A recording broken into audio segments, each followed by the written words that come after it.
Assalamualaikum warahmatullahi wabarakatuh. Perkenalkan, nama saya Daifa Aisyah Nadira Rasyidi dengan NIM AHIR 181. Di sini saya akan membacakan tentang latar belakang invasi Rusia ke Ukraina. Jadi, invasi Rusia ke Ukraina itu dimulai pada tanggal 24 Februari 2022 dan merupakan puncak dari konflik berkepanjangan yang telah berlangsung sejak hampir satu dekade. Nah, akar utama dari ketegangan ini dapat ditelusuri ke tahun 2014 ketika Rusia itu secara sepihak melakukan aneksasi terhadap wilayah Crimea, di mana Crimea itu sebuah semenanjung strategis yang sebelumnya merupakan bagian dari Ukraina. Nah, aneksasi Crimea ini tuh dianggap sebagai pelanggaran terhadap kedaulatan Ukraina dan hukum internasional oleh banyak negara di dunia, terutama oleh Amerika Serikat, Uni Eropa, dan juga negara-negara barat lainnya. Nah, sejak peristiwa tersebut, hubungan antara Rusia dan Ukraina itu memburuk secara drastis, ditandai dengan meletusnya konflik bersenjata di wilayah Donbas, Ukraina Timur, antara militer Ukraina dan juga kelompok separatis pro-Rusia. Meskipun Rusia tuh membantah keterlibatan secara langsung, tapi secara luas diyakini mendukung separatis tersebut dengan persenjataan, pelatihan, bahkan pasukan tidak resmi. Nah, konflik di Donbas itu terus berlanjut hingga bertahun-tahun dan menjadi sumber instabilitas utama di kawasan tersebut. Nah, selain faktor konflik wilayah, salah satu penyebab utama yang memperbesar eskalasi adalah orientasi geopolitiknya. Nah, Ukraina itu semakin condong ke barat sejak tahun-tahun terakhir pemerintahan Ukraina, menunjukkan keinginan yang kuat untuk mempererat hubungan dengan Uni Eropa dan juga NATO. Nah, namun bagi Rusia, langkah ini tuh dipandang sebagai ancaman serius terhadap keamanan nasionalnya.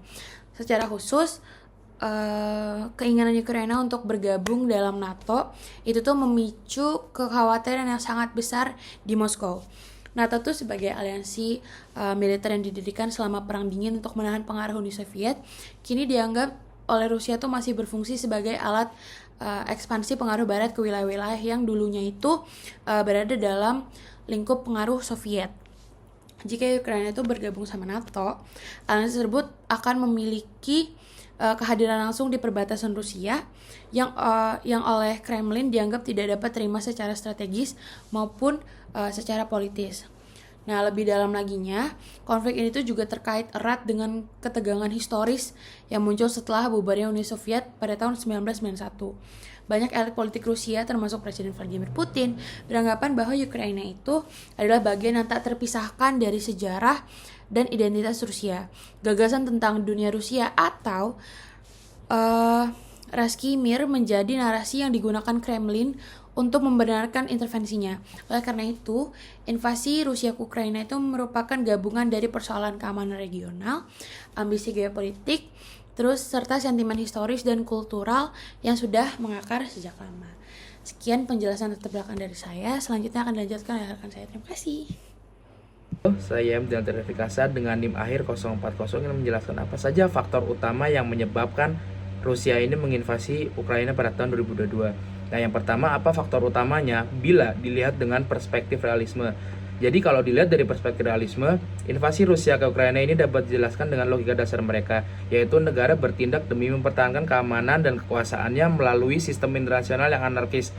Jadi ketika Ukraina ini makin dekat dengan negara-negara barat, apalagi sangat berpotensi besar untuk bergabung dengan pihak NATO, Rusia itu langsung melihat sebagai ancaman langsung. Dilansir dari BBC pada tahun 2022, Putin secara eksplisit menyebut ekspansi NATO sebagai ancaman keamanan nasional. Nah, dalam teori realisme, ini disebut balancing power atau penyeimbangan kekuatan.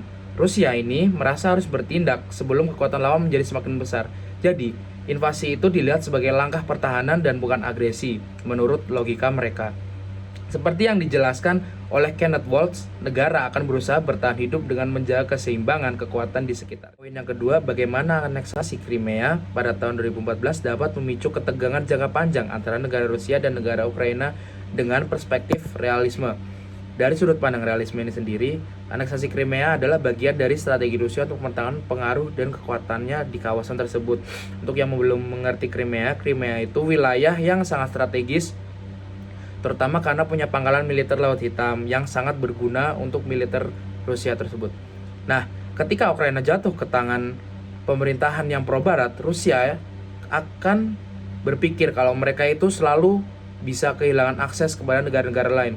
Jadi, Aneksasi ini dilakukan untuk menjaga posisi geopolitik mereka. Seperti kata Mearsheimer dalam artikelnya di Foreign Affairs pada tahun 2014, Rusia ini bertindak karena merasa terancam oleh perubahan keseimbangan kekuatan di sekitarnya. Nah, kalau dilihat dari realis, ini adalah tindakan rasional, sangat-sangat rasional untuk menjaga kepentingan nasional negara tersebut. Terima kasih, akan dilanjutkan dengan selanjutnya.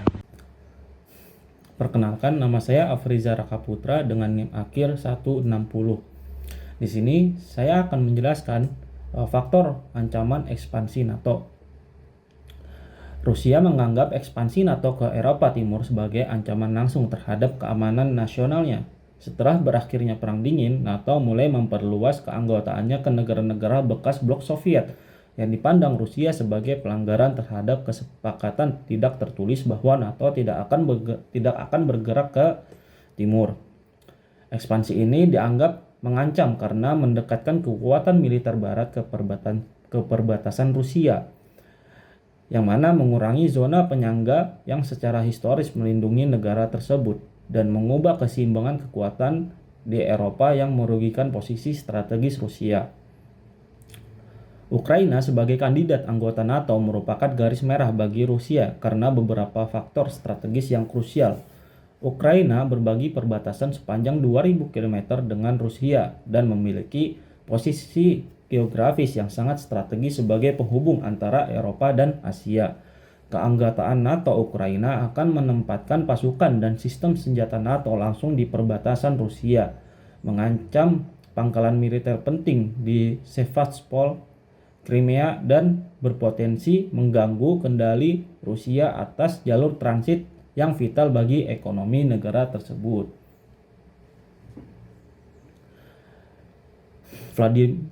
Seperti yang dikatakan teman saya tadi, Vladimir Putin secara eksplisit menyatakan bahwa NATO sedang mengepung Rusia, mencerminkan persepsi bahwa aliansi Barat ini bersifat agresif daripada defensif.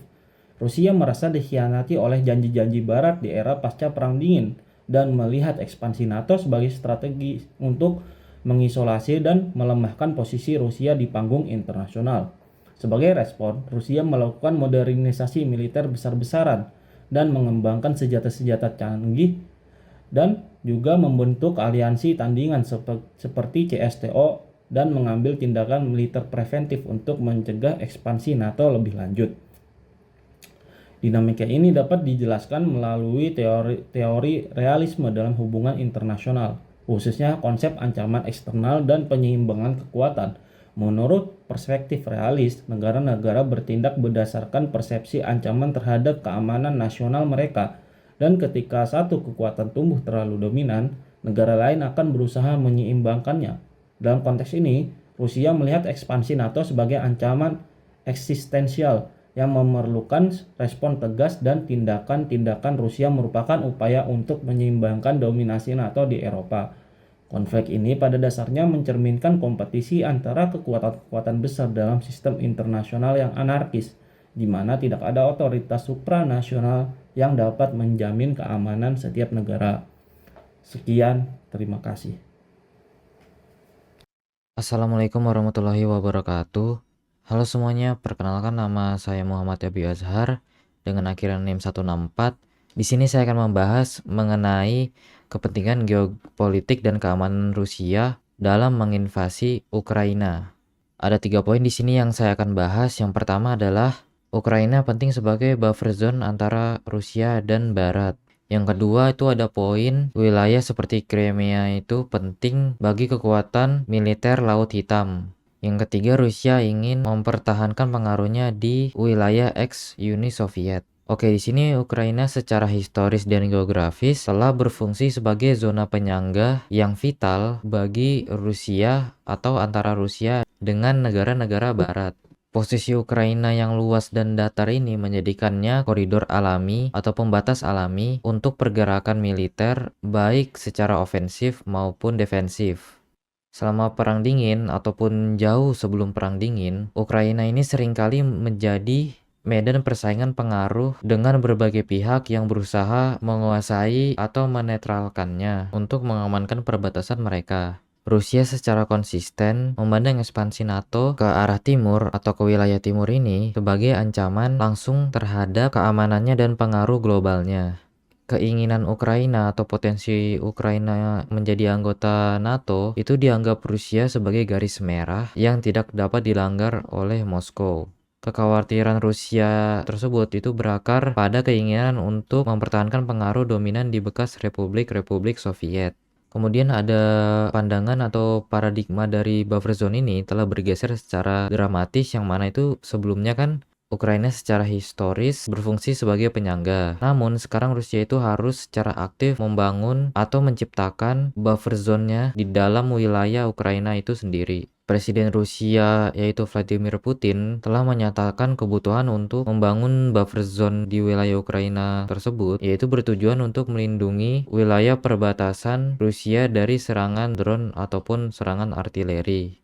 Nah, kemudian ada wilayah Crimea penting bagi Rusia dalam membangun kekuatan militer terutama di wilayah Laut Hitam. Nah, Crimea itu memegang posisi geografis yang tak tertandingi, terutama di Laut Hitam, yang menjadikannya kunci vital bagi proyeksi kekuatan maritim Rusia, yang mana semenanjung Crimea ini menyediakan akses penting ke Laut Hitam yang sangat krusial bagi strategi angkatan laut dan kepentingan ekonomi Rusia. Di Crimea tersebut itu ada pelabuhan Sevastopol yang itu tuh penting bagi Rusia, yang mana pelabuhan itu dijadikan markas armada Laut Hitam Rusia. Aneksasi Crimea yang terjadi pada tahun 2014 secara fundamental mengubah juga posisi strategis Rusia di Laut Hitam tersebut, yang mana hal ini menghilangkan pembatasan yang sebelumnya diberlakukan oleh Ukraina terhadap modernisasi armada Laut Hitam Rusia dan pelabuhan utamanya yang berada di Sevastopol. Kebijakan Rusia terhadap wilayah pasca Uni Soviet didorong oleh ambisi neo-imperial, yang mana itu untuk membangun kembali lingkungan pengaruh utama, memandang wilayah-wilayah ini sebagai krusial bagi keamanan dan status kekuatan besarnya. Hal itu menunjukkan bahwa Rusia tidak hanya mencari hubungan bilateral yang normal dengan negara-negara tersebut, tetapi secara aktif juga berusaha untuk membatasi kedaulatan mereka dan mencegah integrasi mereka dengan lembaga-lembaga barat seperti Uni Eropa dan NATO. Ini adalah tentang kontrol geopolitik, bukan hanya kerjasama. Doktrin ini menjelaskan mengapa Rusia bersedia menggunakan berbagai instrumen, termasuk kekuatan militer seperti yang dilakukan terhadap Ukraina untuk mencapai tujuannya. Ini adalah inti dari tantangan Rusia terhadap tatanan pasca Perang Dingin, di mana mereka berusaha untuk mengukir kembali lingkup pengaruh yang diakui secara internasional. Sekian dari saya, terima kasih. Baik, di sini saya akan menjelaskan kesimpulan. Perkenalkan, nama saya Raden Muhammad Iskiranto dengan NIM akhir 230. Jadi untuk kesimpulan, invasi Rusia ke Ukraina adalah merupakan hasil dari kombinasi kompleks antara ancaman eksternal seperti ekspansi NATO yang dianggap mengganggu keamanan nasional Rusia, kepentingan geopolitik untuk mempertahankan pengaruh di kawasan Eropa Timur, dinamika politik domestik Rusia yang digunakan untuk memperkuat legitimasi rezim, serta kegagalan diplomat internasional dalam mencegah eskalasi konflik. Perang ini mencerminkan wajah hubungan internasional kontemporer yang semakin multipolar, penuh ketegangan antara kedaulatan negara, keamanan kolektif, dan persaingan kekuatan besar, serta menunjukkan keterbatasan institusi global dalam menjaga stabilitas dan perdamaian. Sekian, terima kasih.